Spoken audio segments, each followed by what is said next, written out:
Good evening. It's Thursday night. It can only mean one thing. It's the Arsenal social.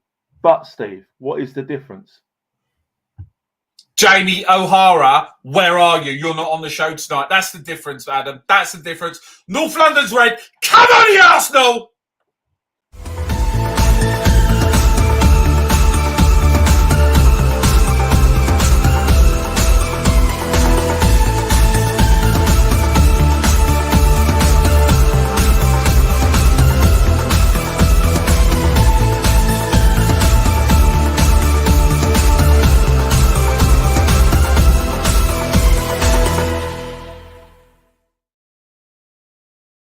Good evening once again.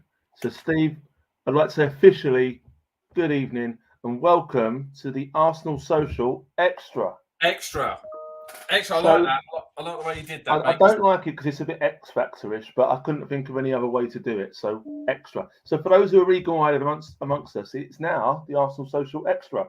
As you know, me and Steve have been pretty much doing podcasts together all start of the season. So we thought, why not, after the success of last week's show, make it an official fusion. Come So on. we have made it an official fusion. So from now on, me and Steve will be here every week with the Arsenal Social Extra, combining the best of Steve's Extra Time show and the very best of us and the Arsenal Social. So yes, going forward, keep an eye, spread the word, the Arsenal Social Extra. How are you feeling about that, Steve?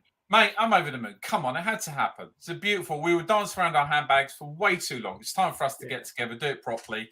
Here we go. We're going to make it. We're going to make this very special because we're going to bring the socials in. We're going to do the tactical piece. We're going to be looking at it. We're also going to try and. We might have to alternate it around, especially if we've got the a Thursday Europa League.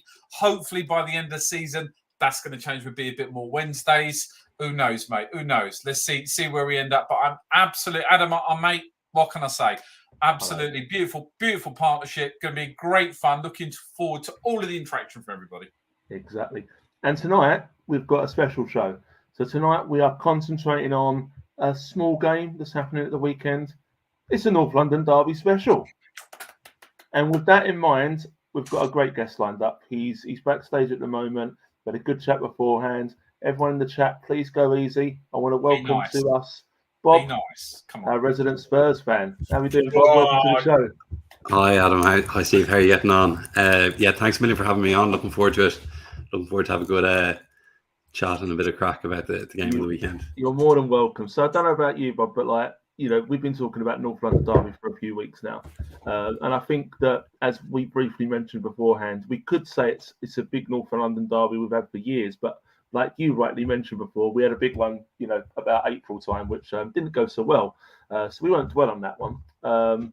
But at the moment, we're both. The one before, the one before that was great. One about a year ago was brilliant, I thought. But what about, was it 6 years since you've finished ahead of us? Straight in there.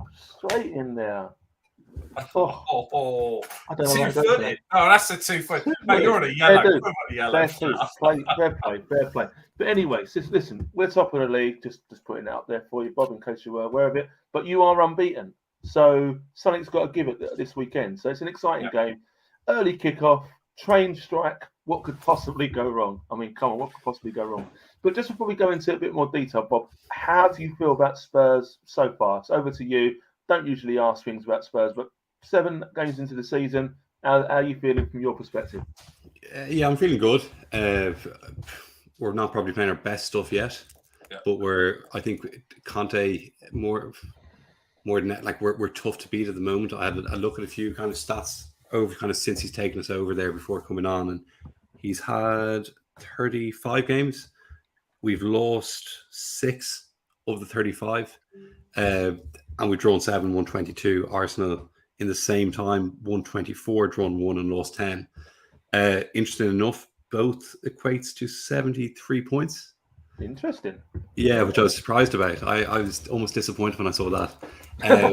The main difference, though, to be honest, and people say that what annoys me, I think it's almost quite lazy, is people saying that Conte is, he's defensive, he's negative. Our goal difference in that time is plus 47, Arsenal's plus 27. So we've been kind of tonking teams, as you found out in May. But But yeah, so I think there's positives to take. I think there's a lot of people think that Spurs are negative and so on, but I think he's actually set us up well. We're solid at the back, and we probably have the best front three in the league. Yeah. All fit. But we can discuss that later. Yeah, we can get into that one. I think for me, one of the things that I have mentioned in this show before with Spurs is the fact that you are unbeaten and you haven't really played that well. And I'm talking about that from what I've seen, but also Spurs friends that I've got have said that other than in patches, you've played really well in patches, that you've still not kind of hit that top gear yet, as Spurs fans would say. Maybe you have and you don't realise it, but that's what everyone keeps telling me. Like, a good mate of mine goes to Spurs, week in, week out, and even he says that the football's still not quite where they want it to be or where they think it could get at the moment. But it's a results industry, and you're getting those results right now, so you can't really, have an issue with that. Yeah, I think we're grinding wins out that we would have potentially have. We're turning games we would have previously lost into wins and draws into. Sorry, we would have previously lost into draws and maybe previously drawn into wins. We're not probably, as said, still not completely purring or up to kind of where we were even at the end of last season, which is strange because we've only added to our squad since then. But yeah, look, for years, what did people say about Alex Ferguson? He won games he shouldn't have won, or he grinded results out, and that's how you win titles. Personally, look, I don't think Spurs are going to be winning the league this season, but I think it's probably the best chance we would have had if it wasn't for a certain Erling Haaland up front for City. I think they're going to they'll probably have won with a few games to spare, if we're all going to be honest. As much as I'd love to say otherwise, but I think this year, I think we all feel that way. I think we all feel that way. I think it's the most kind of champions or winners I feel we've looked, even though we're not necessarily playing our best. If I get you. We've got Neil in the chat, by the way. Evening, Neil. Neil's a regular, also does a lot of stuff for the show as well. Good to see you. Said hello to Terry. Terry is a new member of the show as well. Hope you're in the chat tonight, Terry. Do say hi if you are. Evening, Neil. Nice little smile. Thanks for that, Neil. Good luck in the new show. Cheers. Nice big up. Thank you very much. Oh, Neil's actually replying to your comment here, Steve, that yes, it will be Wednesdays. By the way, Bob, Neil is the most positive Arsenal fan you will ever meet. Just to say that. So when we get to predictions later, I can't wait to see Neil's. Effervescent when it comes to Arsenal. But he does say hello, Bob, and he's asked you a question straight away. Any regrets not supporting the true North London club? Well, he does. I mean, I picked the right one, did I not? Actually, he does. So I picked the right one. I don't know. I don't get that question. I don't actually know what he's talking about. Very quiet, very quiet. That'll be interesting, by the way. Saliba, I think that'll be I'll be interested to see Saliba versus Kane this weekend. I think that'll be an interesting matchup. Yeah. And then obviously we've got Man City. Well, the Man City game for us was originally cancelled, wasn't it? Postponed. So it's not happening for a little while now. In Liverpool, nothing to worry about. Saliba, if you want my honest opinion on Saliba's hype, Romero's reality. So that's how I feel about him. We'll see. To be fair, as a defender, Romero's pretty good. I hate to say, I don't often say a lot of good things about Spurs, players, but he's a pretty good player. Let's be honest, he's a good defender. And when he first came over, I thought he was just a bit of a thug, but he has settled into the Premier League pretty well. Neil's liking you already now. Look, so thanks for you're already part of it. He'll let you off. So, Steve, I'm going to put this over to you because I know your statistic mind. I'm sure you've got some stuff that you want to talk about for the North London derby. I wanted to actually just sort of swing back to a couple points that Bob was making, actually. And I think, and all the BS out of the way. The sign of a good team is one that wins. It doesn't matter how ragged it is. It doesn't matter how horrible it is. You're getting the goals. You're winning the points. In 100 years' time, it's still 3 points as far as statistics go. And I think Spurs are doing that. And there's no two ways about it. Spurs are absolutely doing that. And yet, Son and Kane are formidable up front. But the North London derby to me is the biggest derby of all, right? And I would say, and I'm going to put me Arsenal hat on here and actually go out on a limb and say it's bigger than the Manchester derby, if as far as I'm concerned, and it's one of the oldest ones that are there, and and some of the statistics that sit around, it's interesting. I want to go in a little bit, have a look at Tottenham, have a look at Arsenal, but look, we played 127 games against each other. all right, of which Spurs have won 45 and we've won 50. We've scored 184 goals against you, and you've done 174 against us. So as far as history books show, obviously Arsenal are the better team. There's no two ways about that. So we'll have a little look. Right? So so let's have a look at some statistics around the North London derby. So if we look at the last 6 North London derbies, right? So statistically for us, it's not particularly good, right? If you look at the way that we've played, we look at the way that we won. Tottenham have a 67% likelihood of actually winning a North London derby when we start to actually look at it, and that's the truth, guys. Going back over the last kind of 6 years, but if we look at the last 6 at Spurs, that goes up even further. So when we're actually playing at home, right, when we're playing away from home, there's a really, really good chance that you're going to win. So can I get one quick question there, Steve? Why were we playing the ICF when the West Ham thugs get involved? I have no idea, mate. Let me take that as an action point. But when we look at at ours, there's a really, really good chance that we'll win. So I think actually on our turf, so statistics actually show, and we look at it, there's a good chance that Tottenham will win overall, but statistically showing we're going to actually particularly win if it's at the Emirates. So we've got a good chance. One of the other bits that when I looked at the statistics on there and went through, you're absolutely right. Some of the goals, when we look at the goals against Spurs. Or in fact, let me look at your positional play. So we start to look at this is Tottenham's positional play, and this has gone in over the last season, basically the games we've played so far. You're playing out from the middle third. And I think Bobby was mentioning that a 5 across the midfield is probably what you're going to play. Now, tactically, when you look at that, tactically, that's a great formation that you think you put against. But most of the teams that we've actually won against recently in the Premiership have done exactly that. They've got 5 players in the midfield, and we've overrun them. So one of the things I did see, when we start to talk about action zones as well, is sorry about this. When we start to look at the Arsenal position, you can see exactly we're almost playing in the same. It's almost in the same piece, but we're actually doing a lot more actually in the goal area.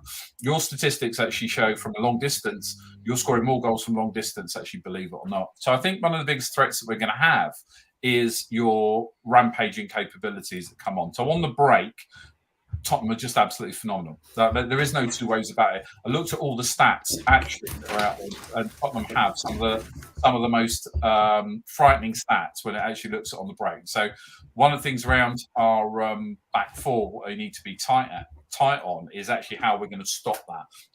And Son to me, even more so than Kane. So Kane's is actually the highest score in all North London derbies. So it really pains me to say it. Got this from Neil actually. Look, he agrees. Yes, yeah. So this is why I believe Tomiyasu should be playing, and this is why I think if you look at the Brentford game, we look at the formation on the Brentford game, the space between Ben White and Saliba was large, and that was good for Ivan Toney to actually bomb into that. If we play Tomiyasu, I think he'll be a stronger player to stop Son moving forward. I agree. And Tierney potentially for that threat from Kane that goes in as well, because Kane has a habit. I remember seeing Kane score this goal from the. This is not, it's not this. God, I sound like a bloody Kane tribute band kind of thing that's going on. But I remember seeing. It's easy to be a Kane tribute. Yeah. Don't worry. Welcome to the club. So like I remember seeing on the touchline, actually seeing him score a goal and thinking, how the hell did he get that in? But he only seems to do it with us. On the flip to that, though, if you look at statistical play and you look at most assists in the Premier League, there's actually 2 or 3 Arsenal players that sit within there. Tottenham don't necessarily, from an assist perspective, the assist to team ratio, the Arsenal assist across the front 3 is actually a lot higher than Tottenham. So ultimately, it's a long-winded rant conversation, however you want to put it. I think genuinely the weaknesses that we're going to see with Tottenham as we start to move forward is that open play. So from that midfield and the areas that we're playing in, Jesus if you look at Jesus statistically, is miles ahead. We talked about the injury that's just come out for. We talked about the injury for Kulichevsky, and I think that's massive. I think it's massive. Whilst Richarlison, look, he's not a mug. It's that kid is not a mug of a player. I don't think he gives you the dynamicism Kulichevsky brings to Tottenham. I think he has been a revelation to Tottenham since you picked him up. But we have frightening pace. You know, someone like Emerson Royale will not be able to. He just won't be able to keep up with Martinelli. He won't be able to keep up with, you know, and then you've got the other side. You've got Saka coming in. So I believe the only way that we're going to actually beat Tottenham is that they do play 5 across midfield and we get that space in behind. I think that's where our areas of attack's going to be. But I genuinely don't think it's going to be the 4-0 that everybody's talking about. No. I just don't think that's going to be the case. Are people talking about a 4-0 to you? Mate. Oh. So, yeah, you look on Twitter. Apparently, we're going to absolutely bury you. I mean, we did beat you 3-1 last time. The thing is, I think what historical has said over the last few years, it's been pretty obvious that I usually leave the stats up to Steve. I've got a couple of stats tonight. In the Premier League era, Spurs have only won twice at the Emirates or Highbury. So you've only won 2 in 30 Premier League games. You might have beat us in a couple of that. So, but by the flip side, you've just seen the stats at your ground where you've won the last 4. So it definitely seems that over the most recent history has been us at home, Spurs have won at their place. And that looks like it should, in one way continue or not, but we will see. Yeah, I think that I'm much more confident playing Spurs when we are at home because I do think that Spurs set up in a slightly different way when you are playing at home. But we didn't have Conte last year when we beat them. That was when we had. It was still Nuno Espirito Santo.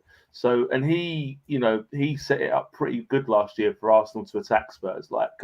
From the word go, you just didn't have that formation right. Whereas Conte, I think, is a much more shrewd coach, and he is better at kind of that game management. So I'll be interested to see how you do, whether you just take it to us or whether you do sit back. And I think that the best way is for Spurs to have a go at us because Spurs aren't going to sit back. There's no way they're not going to sit back and try that counter attack. They're going to come straight at us. We've got Melbourne in the chat very quickly. We've got Arsenal royalty in the chat. Melbourne, welcome. Good to have you there, mate. Always. Oh, we've got someone for you here, Bob. I think we've got Paddy as well. Paddy Hunt, is this your mate? Paddy, welcome to the show. We're all welcome. Paddy, we're all friends here. Paddy's here for my away day. Good to have you. They're not the worst of them, to be fair. We have to counter their counter, and I do think that's what it could be. I do think that Conte is shrewd enough to maybe to play Spurs' natural game, and I think it could be a very end-to-end kind of game. Was this you or was this Rich in the chat? As long as Holding doesn't play, yeah, That's Rich. That's Rich. Yeah, Neil agrees. Poor Holding. Yeah, I think last year he got so excited, especially the away game when he played at your place, Bob. Holding got so excited and he just got sent off in about half an hour, didn't he? Bless him. So that was that gone for. Neil says, "Yeah, I want Tommy too." But Steve, that's no disrespect to Ben White at all. I think Ben White's been very, very consistent. He hasn't really put a foot wrong, but I think for this game, I think Tommy could do more of a job on that side, especially as it looks like it will be against Son. I don't think either of them are going to be able to do anything against Son, though. What makes you so confident? Because Son just hits that channel all day. Ben White isn't a natural position. He isn't a natural right full. So have a look at this little bit here. Have a look at this. So this is stats for this season. Best and worst dribble. I didn't mean to knock you out there, Bob. There you go. Now I'll move a little bit. This is the best and worst dribble success rates in the Premier League this season. 9.1% for Son. Yeah, he's been, we all know he's been pretty poor this season so far, but he's back now. Scored 2 goals over international break. Scored 3 goals last game for. Yeah. So and we. Sorry, mate. Question: Why was he on the bench against Leicester? What was the reason? What was the reason? He was all form. He needed it. Oh, okay. He was all for his confidence was down. I think Conte was leaving him out. Get a few goals up, put him on when they've opened up, and they can run at space. Yeah. I think it was great manager. I think it was really strong by Conte to do it. As well, this season he can do it with the depth we have now, with bringing Richarlison in. Whereas the last 2 seasons he wouldn't have been able to do. We wouldn't have had the luxury. Sorry, even I say that as if Kulusevski's been here for longer than 6 months. Now we have proper depth as opposed to, like I'm reluctant to use Lucas Moura as my example because he'll forever hold a special place in my heart for that night in Amsterdam. But we have proper quality there when it comes to rotation.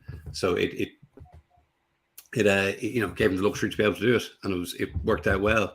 So like almost like a derby, this cliche of you can't take form into a derby, that's gone Heung-min Son now as well. You can't take his previous 6 matches. No, this is different. One-off. Yeah, this is a one-off game. Like it always, and you're absolutely right. They always up the game. I mean, to me, Son, he's the man. It's not so much Kane, but it's Son who's the biggest threat, I believe, to us. Like, I mean, the pair of them are world class, and to be honest, and of course I'm biased. I'm speaking with a Spurs badge on my chest at the moment. Grant, I don't think Arsenal have world class players. I'm sorry. Like, I mean, you have good players, world class. I don't know if we go through your team who's world class. Oh, keeper's not. Center, okay, the Saliba thing, he's had about 8 good games. Grand, come back to me in 2 years, and I will. If he's like Van Dijk, I would say he's like Van Dijk. But these comparisons are ridiculous for somebody who's only been in the Premier League a wet week. Then you go through it. Even like Zinchenko isn't world class. Do you know if he's world class, he would have been playing for City? I'm sorry. Your midfield, Xhaka isn't. Thomas Partey isn't. Neil disagrees. I disagree on the Partey. I mean, Thomas Partey definitely is. If it wasn't for his injuries, he'd get in any team. I mean, I got to go on that. You can't say Saka isn't world class. He's proved it time and time again.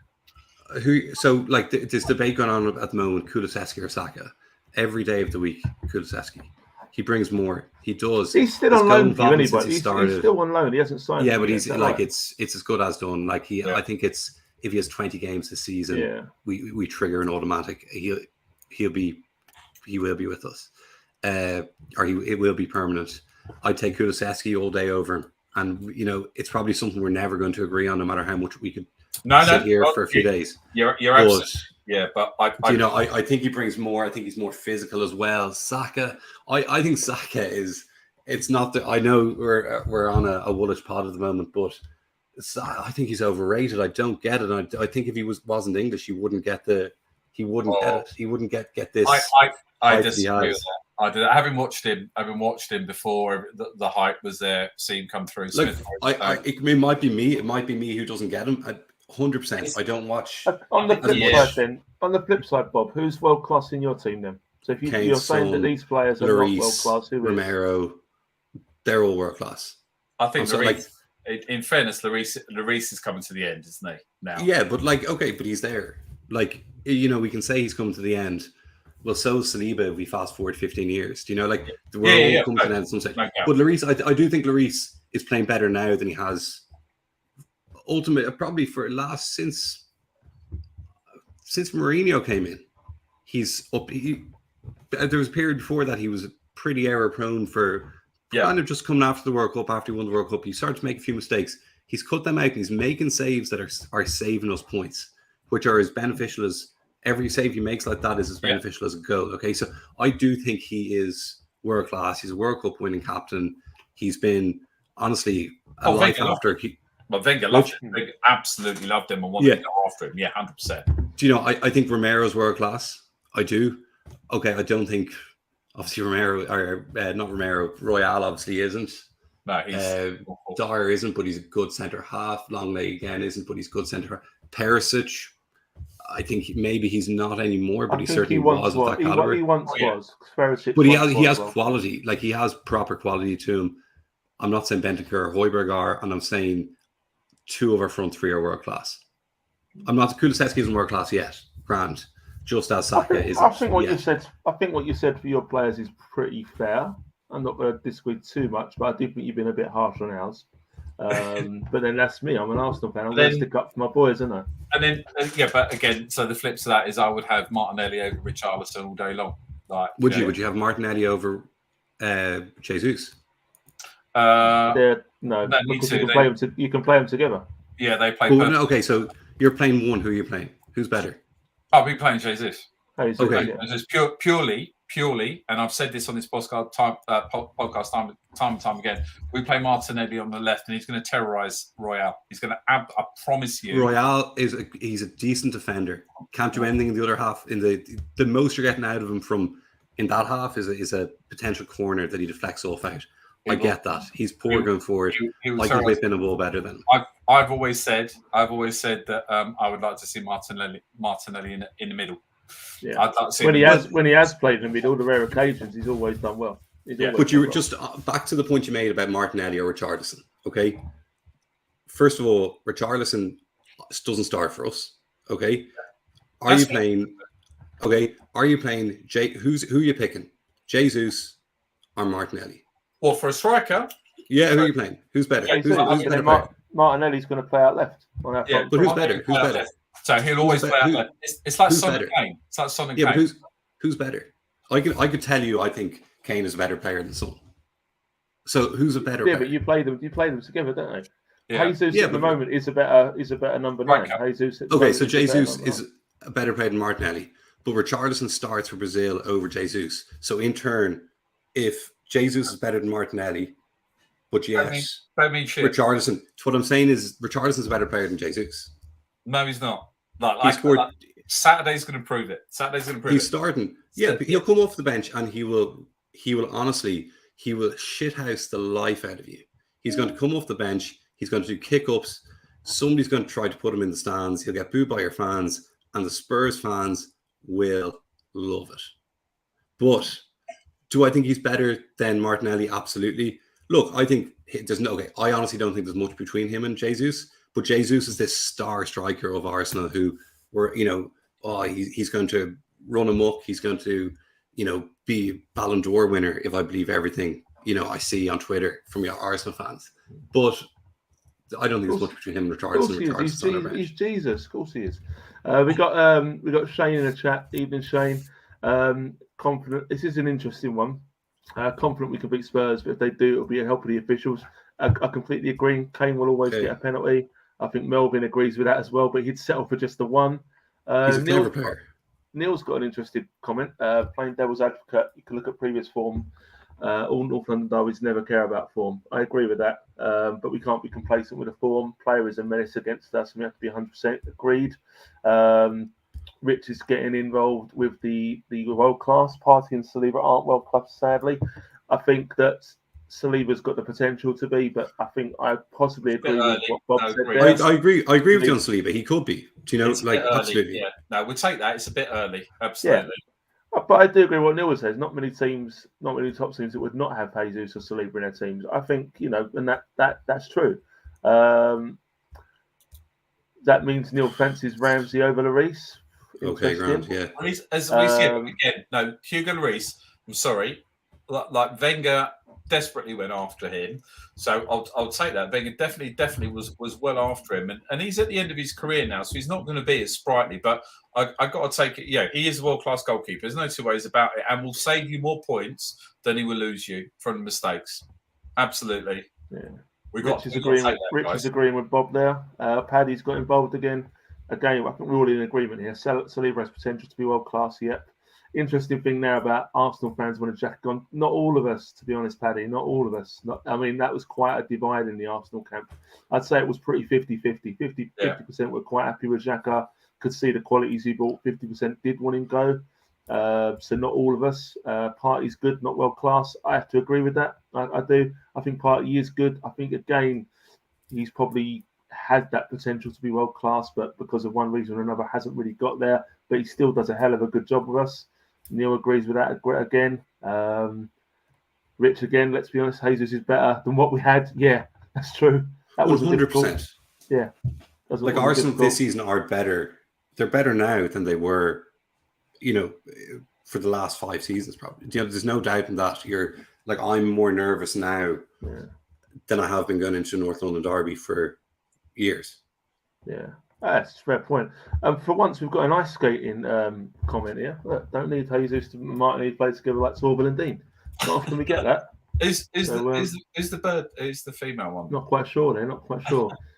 I think Rich does sum it up. Like we have, hence why we have finished in those places. That the fact that maybe we haven't had those world-class players. I think that the exciting thing for Arsenal is the fact that we have got players who could potentially be world-class, and I include people like Odegaard in that as well. Yes, because I think he's a great player.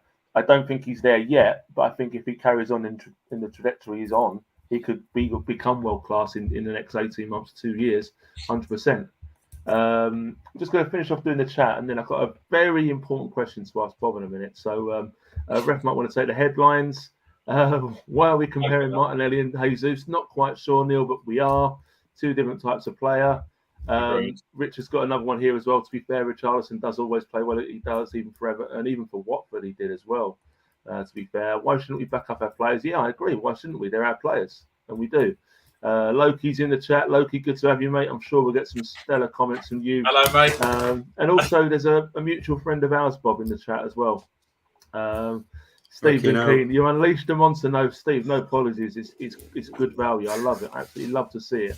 But what I've got to ask you, actually, really important question, Bob. Do you know King Solly?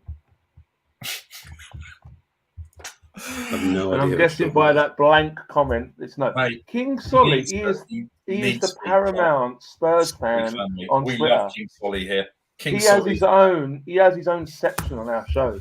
King Solly. He has only got about 190 followers, and it's something that he is quite perplexed about because some 15-year-old in Rwanda's got about 3,000, so he's a bit gutted about that.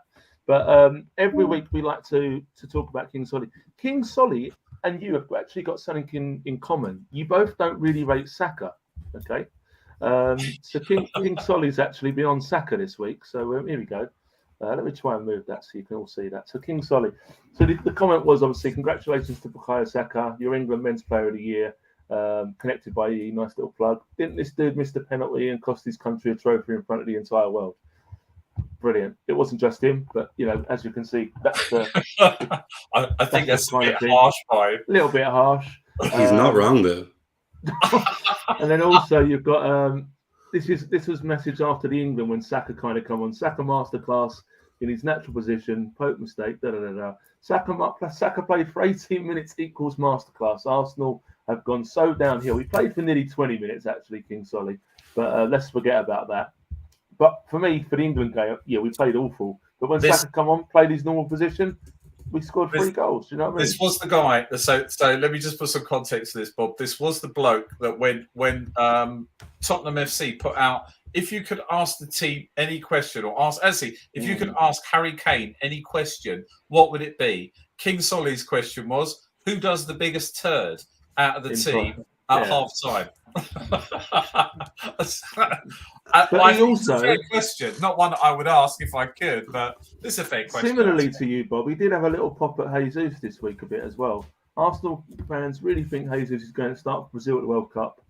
Laugh my ass off. He'll be selling half and half scarves outside. So this gives you a flavour. Follow him. I mean, both me and Steve have been trying to get the King on for a while now. He won't come on. So maybe if you reach out to him, Bob, as a fellow Spurs fan, you might be able to entice him. Bring him on. And come on. We'd love to get him on board. And Jamie O'Hara. If you know Jamie O'Hara, send that guy a message. Tell him to come on the show. He's running from me. He's hiding. Is he? Yeah. Well, we can start in Jamie O'Hara. Okay, who? I want Jamie O'Hara, I'm not a King Solly, Jason Cundy. That would do for starters. Here's who I want. Okay, I want Martin Keown, Ian Wright, Paul Merson, Lee Dixon, Alan Smith, Darren Bent, Charlie Nicholas. So don't. Darren Bent, he's a Spurs player. He's a gooner. He's a gooner. He also played big fucking gooner. Yeah, he's a mad gooner. And he's our voice at Talk Sport. You can throw Gabby Agbonlahor in there as well. Awful. Yeah, come on. That's just like Agbonlahor's awful. If we get Agbonlahor, it'd be like kicking a puppy. That would be so unfair with Gabby Agbonlahor. How long was Saka on for 20 minutes? 20 minutes. Yeah, 20 minutes. Did he not score a hat trick? No. No. But he did pretty well when he was a catalyst in England coming back. I just thought our number 7 scored a hat trick in about 13 minutes the other day. Was that against Armenia? No, I'm talking about Young Min's Oh, Son not the against Irish Leicester. So Do you know what though? To be fair, Son's goals were pretty good against Leicester. I have to say they were pretty good. Leicester are god awful though, aren't they? To be fair, this season, let's be honest, but they were good. I mean, we have got a few things in common down the years though. One of them being Sol Campbell. What's your opinion on Sol Campbell, Bob? am I allowed curse? Not really. No, Rich no, would no, prefer no, it no. if you didn't, but try and think about it in your head before you We say get the it. YouTube police are blocking us if we do that. So No C words, nothing like that. yeah, I mean, like, I'll be. I can't. I'll be barred. This will help you. It was honestly. It's the. It was the worst. I think we can all admit it was. We can all admit it was the worst, like, case of Judasness in football history. It was horrendous. Yeah. There's not been much else about that. I've got to be honest. Yeah, I mean, but it was great. I mean, come on, for Arsenal fans, it was unreal, and no one saw it coming. And I think for Spurs fans, it was as well because we ended up getting Ledley King, who ended up being a better player. But at the time, I wasn't too happy. No, I don't blame you. Let's just catch up briefly in the chat, and then we will go on.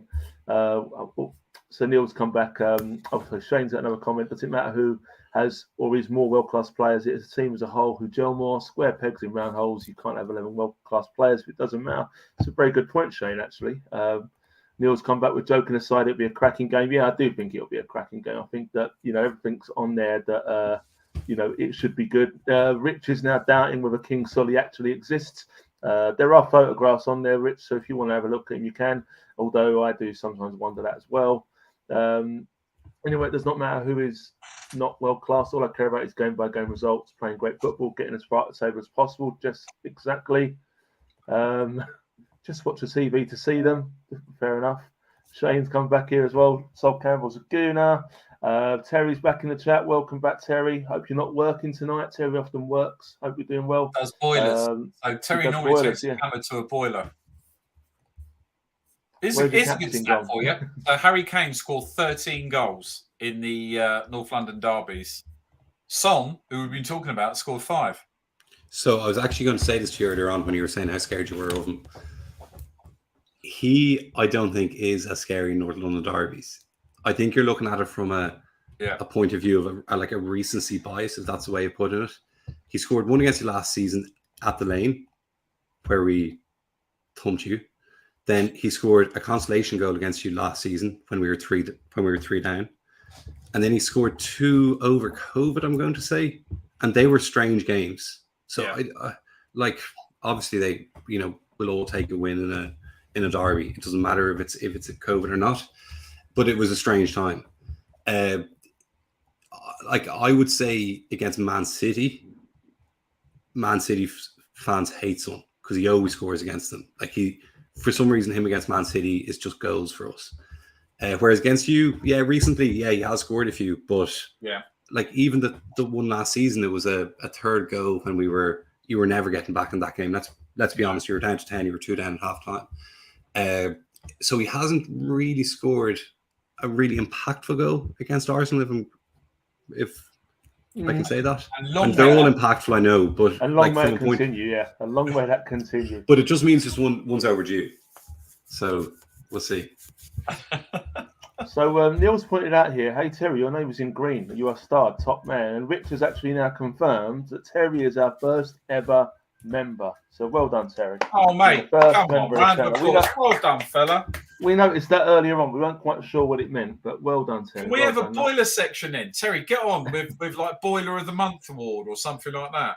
Shane's got a question for you here, Bob. Just wants to know where you're from. He's from the fine country of Ireland, living in Dublin. If that's right, isn't it, Bob? Yeah, I'm living there and from there. So yeah. There you go. Melvin's got a good little trivia question. When was the last time both teams finished in the top 4? Was this the season when Spurs didn't get in the Champions League when Chelsea won the Champions League? Chelsea nicked the spot, wasn't it? Yeah. What was that, 2012? To around 12, 13. It was when Chelsea won the Champions League and finished, what, 5th I'm saying 11 to season 2011-12. Is that right, Melvin? 15-16 is what Rich says. It was. Yeah. You pipped us the last day, didn't you? We lost 5-0 to Oh, Newcastle. that's right. Yeah. Yeah. That was unreal. That was silly. He got stuffed by Newcastle. We'd already gone down. Ledley King. Now there's a guy. There's a player that I always loved. Oh, there we go. Neil's not feeling well. We'll send your best to you, Neil, as always. Arsenal a bubble. Son also scored against us mid-preseason. Yeah, that's true. He always scores against us, doesn't he? That's Michael, I think, isn't it? Arsenal bubble. Good to have you, Michael. Great show. I watched your show last night, by the way. Really, really good. If you haven't, check out Arsenal bubble channel. Really, really good. Loki's come on with some comments, by the way. Ledley King bought some silver polish in 2000, only opened once while he was finished playing. Talking about that, Bob, how many times in your lifetime has Spurs won anything? We won the Audi Cup a few. Audi Cup. We won the Audi Cup, yeah, big time. So we've won 3 real trophies since I was born. Best picture in the Premiership last season. Come on, that's a trophy. It was the best season finale of All or Nothing I've ever seen. 91, 99, 2008. It's a good time as ever to show this then, really.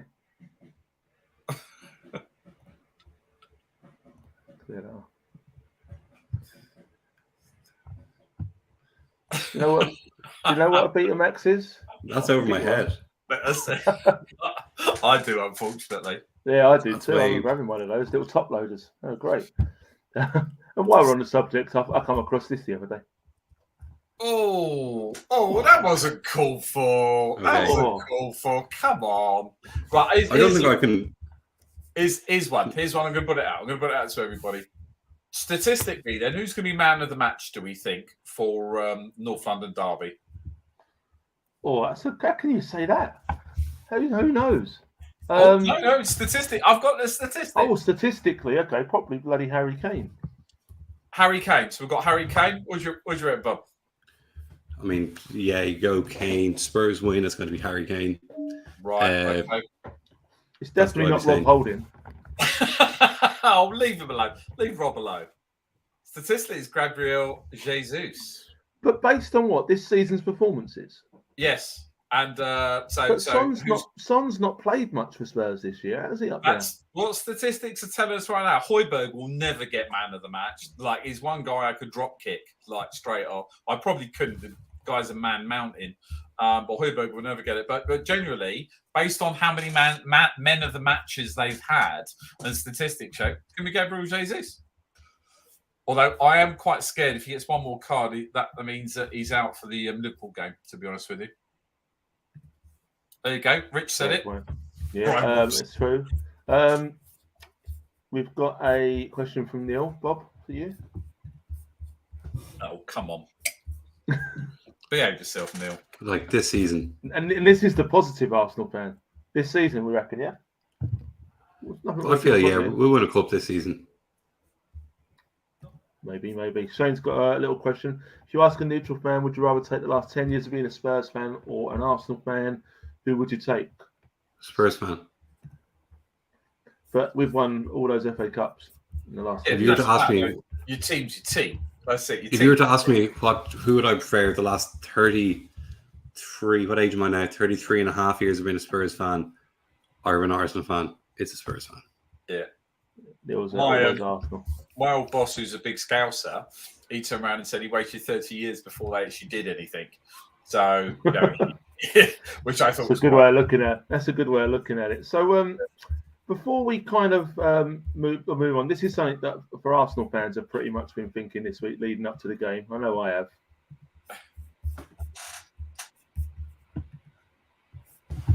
That's literally what I think of most nights when I'm lying in bed. Like literally, that's what Arsenal fans literally think of every night. Will Thomas Partey be fit? Will Thomas Partey be fit? Is that Thomas Partey lying in bed with a woman?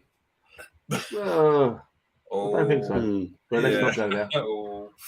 But there's one other thing that before we kind of go on, before we get the predictions, before we move on to some more lighter stuff, I saw that Spurs had announced an official partnership with Coca-Cola today. Did you see that, Bob? I did see it. Yeah, here we go. Yeah, Covers today announced an official partnership with Coca-Cola. Here comes a witty gag. Specsavers come back. Good old Specsavers. Good old Specsavers, experts in bottling. It's an ideal partnership, really, isn't it? Ideal partnership. And this is not the first time we've had a Specsavers troll, let's call it, on the show. They're pretty nasty, Specsavers, you know. I'm sure that, you know, I mean, I don't buy from Specsavers, but I might do now. Who knows? But let's go on to let's talk about the game itself. So let's get a quick predictions, both around the three of us and also in the chat. Let's see what we think. So Bob, you're our guest. What do we think? What's your prediction? I'd say 2-1 Spurs with the potential for a 3-1. And hear me out on that. I'll tell you why potentially 3-1. I'm always going to back Spurs. Yeah. Okay. If we go 2-1, Arsenal could open up and we could get a late third. Interesting. Very detailed. Steve, what are you thinking? I think this would be 3-2 to the Arsenal. 3-2? Yeah. High scoring game. Did you actually know, in regards to the scorings, that this is the fourth highest scoring game in Premier League history? Yeah. Arsenal Spurs. So Arsenal Spurs, fourth highest scoring Premier League fixture with 171 goals. What's the highest? So, yeah. The highest is Liverpool and Everton. Actually, the highest is ourselves versus Liverpool, which is 175 goals. Arsenal Everton in second with 172, and Liverpool Spurs joint second with 172. So we're involved in 3 of the highest scoring encounters. You're involved in 2 of them. So there's obviously plenty of goals around. So it does, you know, especially at the Emirates. I mean, I remember 2 years in a row there was those 5-2s. I'm not just rubbing it in, but they were extraordinary games. You know, nothing one of them we were a couple of goals down. But I think I am still pretty confident. Going back to predictions, I'm going to go 3-1. I think you actually might go behind, but I think we might just come back and then, you know, 3-1 like last year. But you know, you scored the last goal. I think you might score first this year, but us come back and win 3-1. At least I hope so. As well. So if anyone else wants to add any predictions into the low key, let's have a look. We'll go through the chat just quickly before I move on. Rich has put fancy being over 30 and senior club just win 3 trophies. I mean, there are some people out there who have not seen any of it, to be fair, Rich. We'll hold you to that, Bob. We're tough and we'll win the quad. So good luck winning the Champions League. But if you do, I'll buy you a drink. There you go. He'll buy you a drink. Nice. Good luck actually making the Champions League. Michael's got a chat here. Bob, do you think Conte will play Basuma considering he's bossed down midfield when he's played against us in the past? And he has for Brighton. I think he will now. I think he'll stick with a 3-4-3. Would I? Yes. I would go to 5 midfield because I do think we need an extra man in there against you because I think we've been dominated. Like we got dominated against Chelsea in the middle of the park. I think a lot of us as Arsenal fans would have liked Basuma, but Arsenal, to be honest with you, and we were all quite a little bit jealous and gutted when he went. I know I was. I thought I thought that could have done better. To be honest, me Spence, Dejed Spence would have been the one that I really fancied. He's a funny one. He's a funny one for us at the moment. Has he played any? Has he getting much game time? Conte didn't want him. He made that very clear. No, I don't think that's what he said. He said he was a club signing. So he said the club signed him. He didn't say he didn't want him, but he wasn't one of his signings per se. But he, from what I've heard, every signing we made was signed off by Conte. Okay, interesting. So he's got an interesting question. Like Perisic was number 1 on his list. He'd worked with him before. Yes. Go get me Perisic. I don't think that was the case with Spence. Nice one. Just going to go through. This was day since the league title for Spurs, 22,444. Not that we count that kind of thing. 1961. Just so you know, we don't count that though. We got 2-1 from Neil. Spurs goal with controversial pen, definitely. Rich was saying earlier that the Basuma case was dropped. I know he had some sort of court case against him, but that has been cleared. Brilliant Loki. Loki also says 3-1 to the Arsenal, which is I think. Terry's gone one more, 4-1. Neil, I'm waiting to hear your prediction, Neil. So please get that one in here. James is in the chat. James, welcome back to the chat. Hope you're doing well, mate. Are you going Saturday, James? Are you? Let us know. 3-1. Yep, shut the surprise to Kane. Be careful with that high line and the counter press, then punch them in the mouth. Come on, the Arsenal. Neil agrees. Kane will get a penalty. Kane will get a penalty. He always gets a penalty at the North London derbies. He always gets one. He'll definitely get a penalty this week.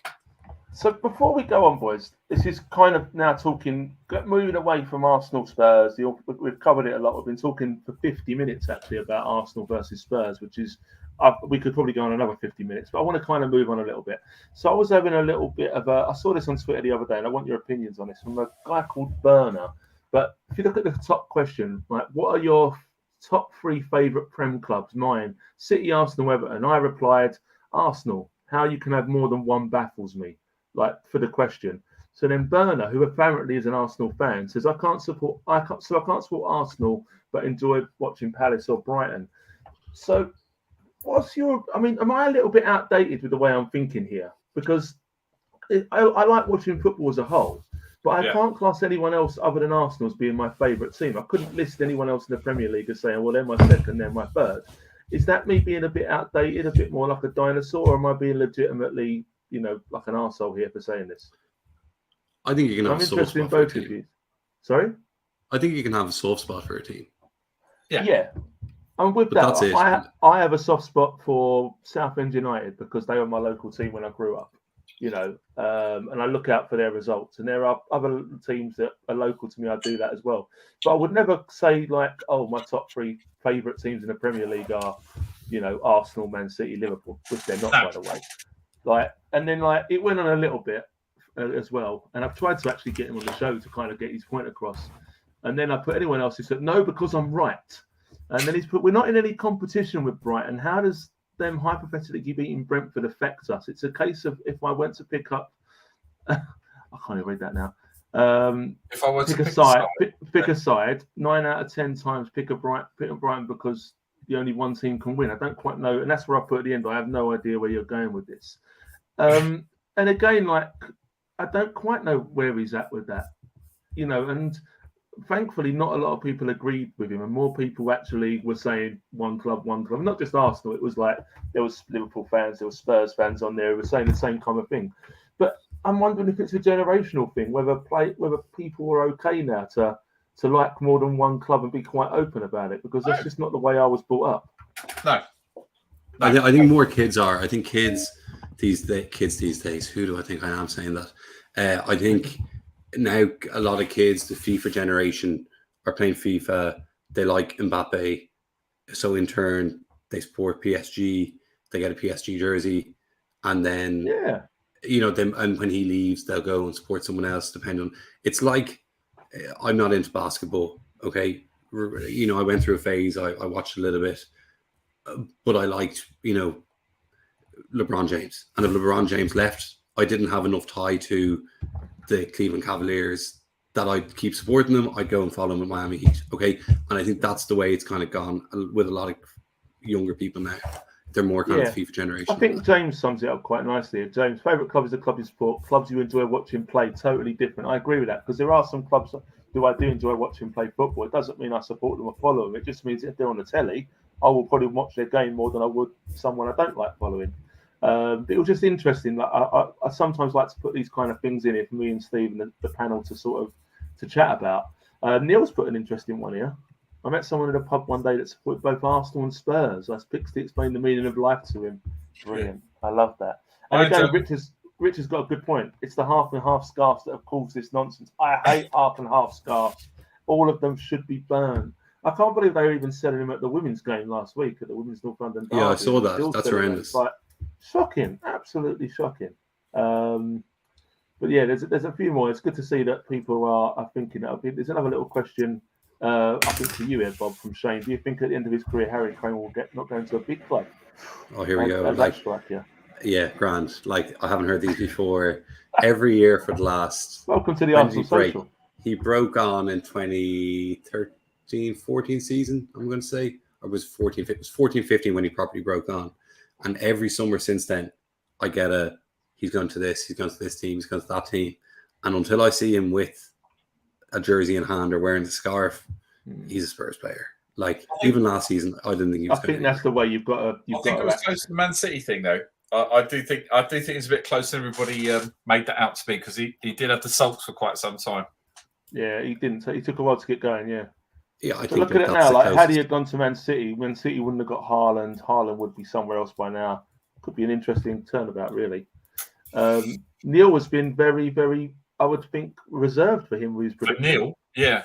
For Neil, this is Neil who predicted at least one 6-0 win this season. That's the Derby nerves. It's a Derby nerves talking. Loki's come up with the response for Basuma, by the way. He's been researching it and he's come up with it. So yeah, I mean, if anyone was in any doubt, there we go. Going back to the club thing. Neil said he's got a soft spot for Palace, only 15 minutes away. Yeah, I can get that. I've got to say, because they're close by. I've got the same with QPR because I was born in West Ham. Mate, yeah, I was born in I'm West the same with Southend. I think they're your local team, aren't you? So I like Forest, Sheffield Wednesday, and Forfar. Loki, what's with Forfar? It's just because of the name. He likes the kit. He likes the kit. Okay, Neil just agreeing with James. Dagen's the Southend next Saturday. Oh yeah. Oh, should we go? Should we go, James? That'd be quality. Actually, I'll be well up for that. Who else we got? Half and half yet. Same. And I think it's all down to the 300 different genders, so you can support up to 299 teams.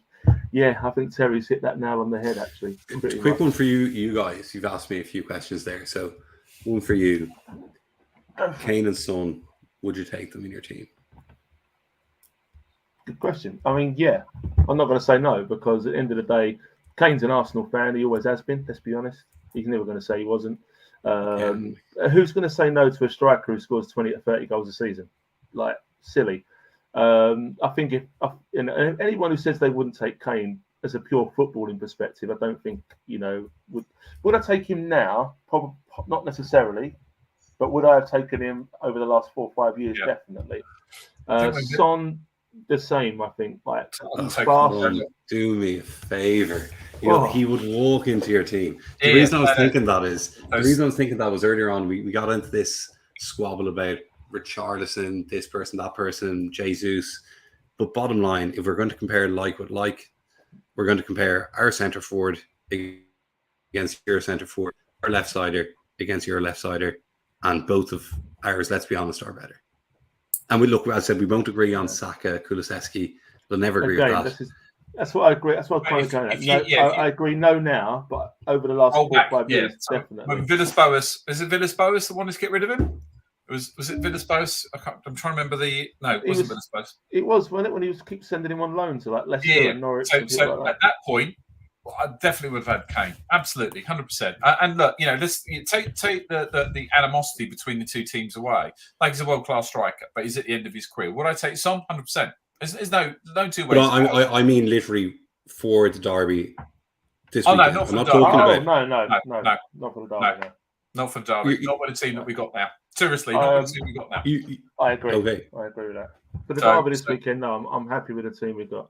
See, the one thing I would say to you is watch Martinelli the way he's come on. So again, I've watched him since he first came over as a young kid. So watch Martinelli the way he's come on. The kid's amazing. We've got this other guy called Marquinhos. Right now, the kid is amazing. The kid's absolutely amazing, and he will. I'm not saying now. Give him a couple of seasons. He will be absolutely tearing stumps up in this league. He's absolutely amazing. So where we are now with our team, are they good players? They're absolutely world class. Son walks into your team ahead of Martinelli. So Son, I don't think he would. I've got to say, Son has never got the respect in the footballing community that I think he deserves. He's the most underrated player in the league. Yeah, why hasn't a Barcelona or a PSG or someone like that come in for that guy? I'm not complaining. It's like I'm not complaining from that point of view. Right. But he walks into your team. He's a world class player. He walks into any team. Unbelievable attitude. Outrageously talented with the work ethic to back it up. And yeah, you can say Marquinhos is going to be great, and maybe he will. Okay, but we had a player, Adel Taarabt, all the talent in the world. Remember it. All the talent in the world. We all thought he was going to be, and he forged a decent career. Went on to QPR, tripped up in the championship, came up. Bad attitude, but talent-wise, outrageous. Like we've seen players like Ravel Morrison, these outrageously talented young lads. But you only really see the proof being in the pudding when they step up and do it. Do you know? And sorry, I'm going a bit off topic here on this, but the reason is more just about the Kane Son. They do walk into your team. You're taking Kane over Jesus. You're taking Son ahead of Martinelli, and you can park the Arsenal Spurs derby rivalry grand. But when it comes to it, that's like me saying, I wouldn't take I wouldn't take Mbappe over Kulusevski. It's like saying that.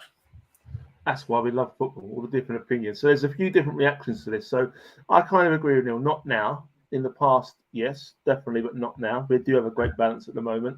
Obviously, we've seen that already. Rich notes came from Son, both 30. In the past, we did.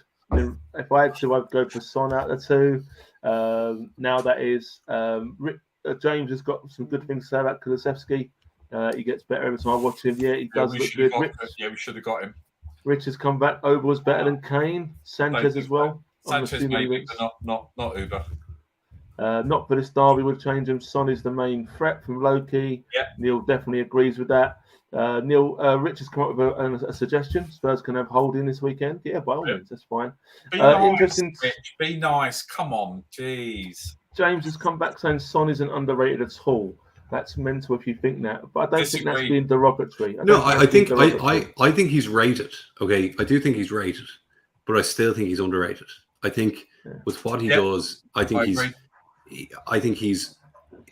If he was in the Barcelona team, that everybody, the whole world would be going mental about. And I'm not saying they're not, and I'm not saying he's got adulation wherever he goes. Genuinely, I believe that guy. If he was in Barcelona team, Real Madrid, or something like that, everybody talking about it, but they don't. If he was in the Barcelona or Real Madrid team, you know when you go down to Spain and you see all the fake jerseys, yeah. Every single kid would have a Real Madrid jersey with Sun 7 on the back. Mm-hmm. Yeah, that's what he would have that. Whereas he doesn't get that at the moment, and he should. Every Arsenal fan's got a fake jersey, or we can't afford to actually buy the real thing. We can't pay £200 for a shirt nowadays. Yeah. Terry's come back saying, "Can Kane drive? If so, I would take Kane. Our coach driver's terrible. He is. Son is overrated. Is anything? If anything, possibly. Come on. If overrated, if anything." And I'm saying he stands out because he's a team of people who don't win anything. Like Scott Parker was in Bolton. No. I won't have it. Sorry, Son is a good player. Would I take him now? Sorry, Bob, mate. No, I wouldn't. That's your hard talking. That's your hard talking. I'm now going to draw a line under the North London derby. We've had a great little debate here. We've had some great chat. I think it's been really, really good. But I want to introduce Bob to the little things we do at the end of this show to talk about the wider world of football, what's going on, what's been good, what's not. So there's a few things to end the show on, like we always do, to lighten the mood. First thing I've noticed this week is the Polish fans don't muck about. Never. This is from Warsaw this week. This was their come up in a ground in Warsaw this week. Wow. So yeah, I think they've made their feelings clear. I am never peeing off the Polish. Now we also do a what's hot and what's not. There's a few what's hots this week, so there's only one what's not, and it's this. Again, it's not Ben White. Ben White's doing well. Arsenal have released this week the lifestyle collection. Now, I don't know if Spurs had the same, Bob, but Arsenal has become a clothing brand. This is our third clothing range this season. We're only on game 7. They're like cash cows at Adidas and Arsenal. This is the second time we've had this in our what's not this year. We love Arsenal, but the amount of training tops. Stop it, Arsenal! It's ridiculous. Obviously, we've got this new colour pink now, so they're having to mould this around it. I mean, Ben White doesn't even want to be there. Look at his face. He doesn't want to be there. He's thinking... Looks like he should be at school. Literally just saying he's taking the mickey now. Like, come on, boys. Enough's enough. I've already tried on 1,000 tops this summer. Come on. Enough's enough. But yeah, Bob, is this a Spurs thing as well? Or is it just an Arsenal thing? Because since Arsenal have come back to Adidas, yes, we've had some great kits, but they also release about 500 lots of kit every quarter, to bring it on forward. And it's ridiculous. Do you have the same issues? I mean, I think it's every football club, isn't it? Yeah. Oh, it didn't used to be this bad. Not as bad as it is now. You mentioned kits there. I decided there over the summer I'd get the player fit. Okay, I'd treat myself. Player fit. Went got name and number, badges and all that. 170. What's that? What name and number? 107. Did you say €170? €170. That was €140 plus €30 for the personalization with all the printing. Okay, gets worse. I had a little discount because I'm a member of the One Hotspur club, so I got it for like 155, and I was like, "Fuck it, it's grand. I can suck it up." Okay, Then Brexit hit, and I got hit with a €72 customs charge on import. Oh So the whole jersey, just for the jersey, cost me €227. And you're still not wearing it. It's ready for the weekend. Don't worry. Right. That's astronomical. Yeah. I mean, you could just go to alternative sites and pay like 15 quid for one, but I know, but I'm weird about that. Yeah. It's for That's mad. That's mad. But this is the thing, like Arsenal have never been as bad as we have been now since Adidas have come back. Like this year, they're bound to release another retro set as well. Last year was the yellow one, I think. It's going to be something else this year, probably one of the blue ones. Who knows? It's non-stop. It's literally non-stop, and it's not going to end. But anyway, that's the only what's not I've got this week. It's been pretty, with no football going on, it's been pretty positive. So what's hot this week? There's three things I've really found I wanted to talk about. First of all, welcome to the Arsenal Social, Mr. Mbappe. So he's been, anyone can remember why he's been in the news this week for something that I think is quite good? Weight loss program, Fatty. No. Fatty Mbappe. So basically, it's this: respect to Mbappe for his refusal to be used to promote junk foods and especially betting companies. So basically, it's when he was with the French team, he refused to be in a photo shoot for KFC, and he refused to be in a photo shoot for a betting company who both sponsored the French national team, because he said it wasn't setting a good example for kids. And I think fair play. I think fair play to him. What about playing for PSG, who are state-owned by Qatar, who have a horrendous... I don't think he put that far into it. I think he hasn't got an issue with PSG because they pay his wages. It's just the French, obviously. Yeah, they pay his wages. You're reading too much into his intellect, Bob, to be honest with you. Yeah, exactly. He's still only, 20 years old. Let's not go too far. But I did think it would, it is, for him, I think, quite a good little move. And I think sometimes players do need to stand up for these things. More players do need to be honest, and rather than the thing is you've got to look at, I suppose, is he doesn't really have to worry about the money perspective of it. Is a way you could look at it. But I still thought it was quite a nice story, and I do think a lot of people could take heart from that. There was also this as well, leading into the World Cup. So, that's really big. So I'm going to take that down. This is the Denmark third kit for the World Cup. You wouldn't know it's Denmark though. So, any ideas what's going on with this new kit? This is great. I think so too. Yeah. What is it then, Bob? Tell us. It is they didn't want to be associated. Hummel didn't want to be associated with the World Cup in Qatar. So they've completely redded out their jersey. Yeah. So for their home kit is red, and you can't see Hummel or Denmark. You can't see the chevrons. I think the away is white, and the black is their third kit. And they've literally just made it one tone colour because, again, they don't want to be associated with the Qatar World Cup. They want to support the Danish team. The Danish team have agreed with Hummel on this.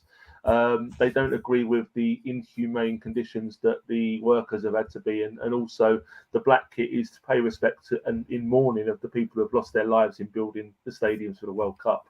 And I think that's a really good stand to make, actually. And I think fair play to, someone like Hummel, who have made some really good Danish kits over the years, could easily have just gone out there and done it from a commercial aspect. But if anything, it's probably going to make them more popular.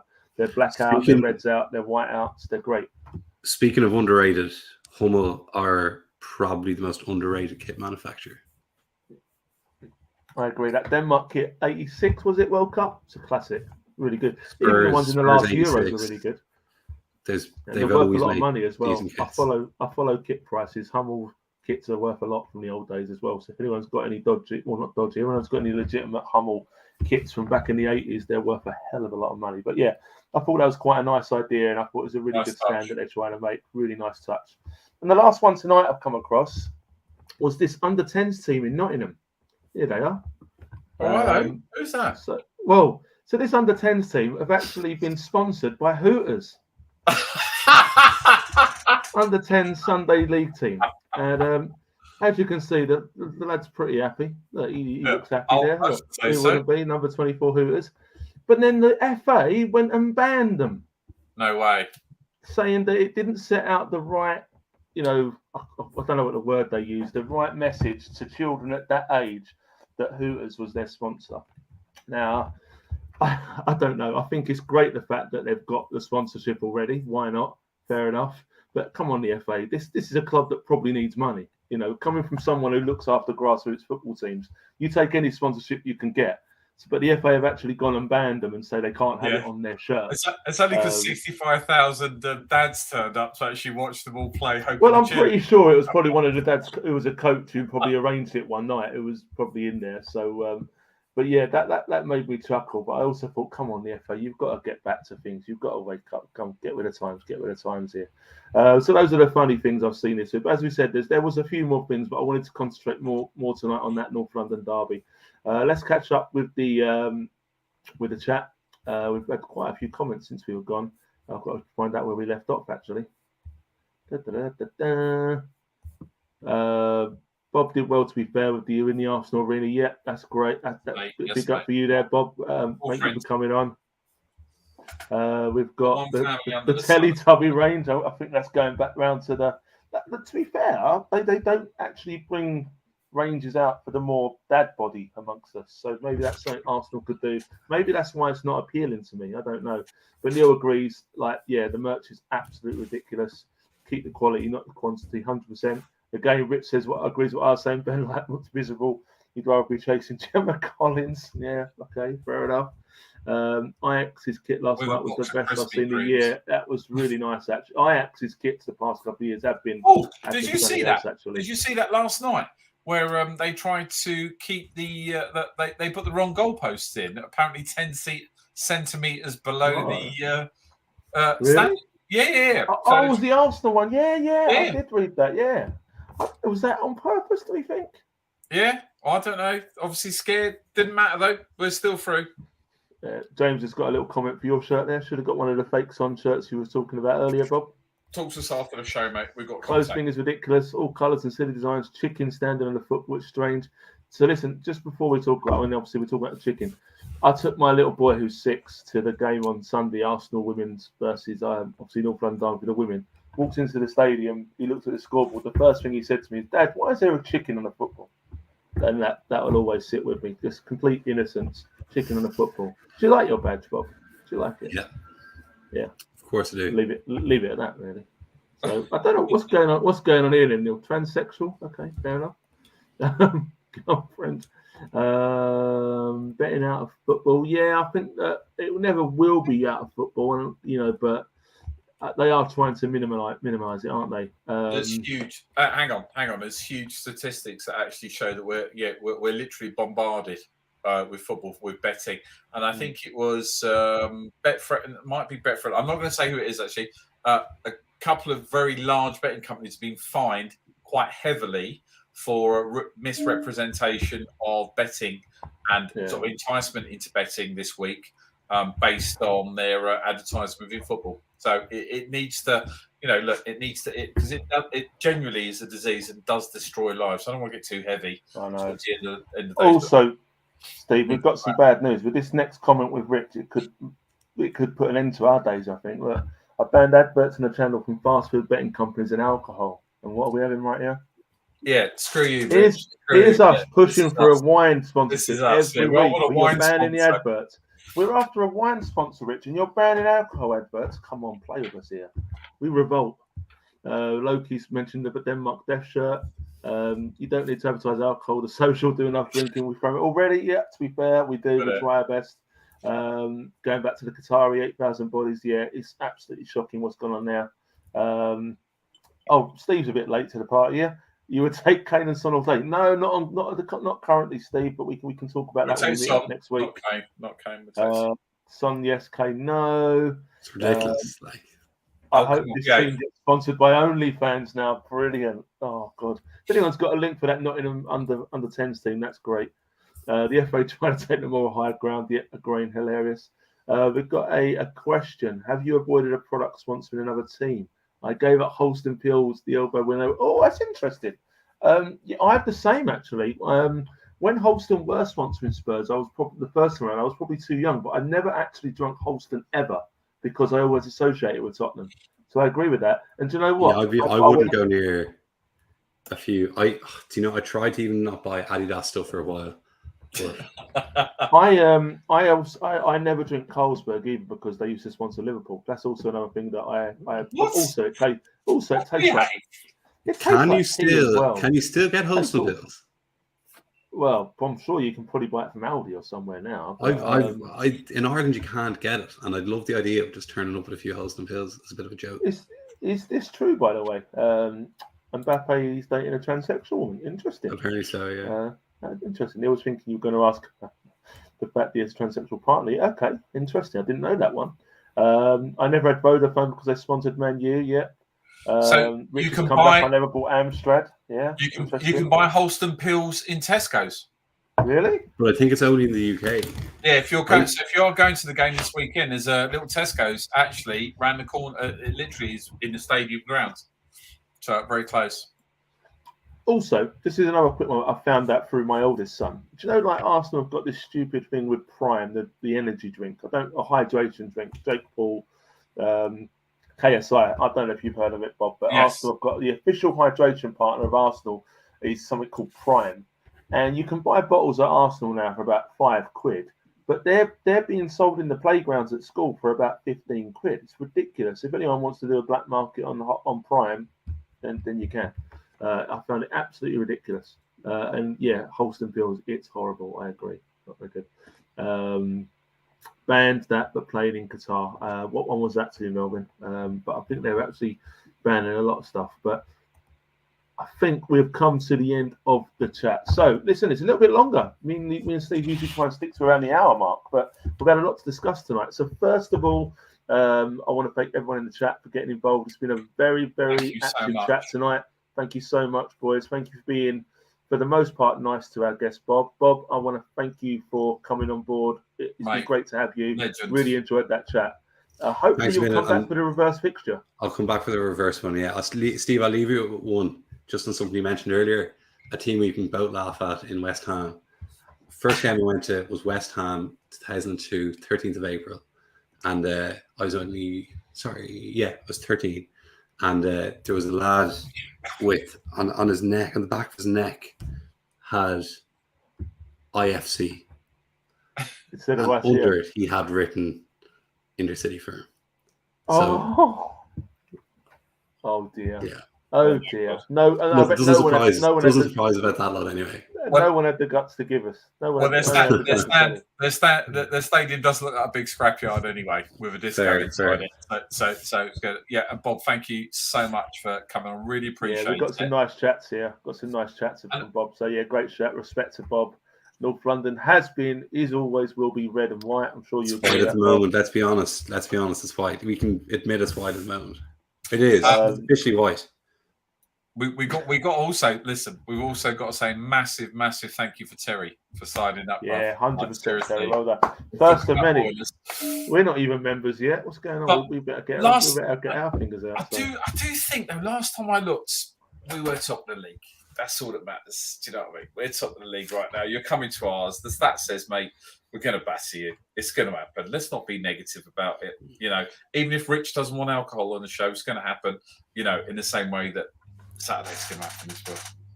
Exactly. I mean, we could be here all night. There is more pressure. There is more pressure on you this weekend. Yeah, I think you're right there. I think you are right there. So we'll see. So anyway, for those who are in the chat, who's going on Saturday? I know me and Steve are trying to arrange to meet up pre-game, train strike permitting, but I think we've both found a workaround for that. So you're not coming over for the game, are you, Bob? Not this weekend, no. No, but if you are, If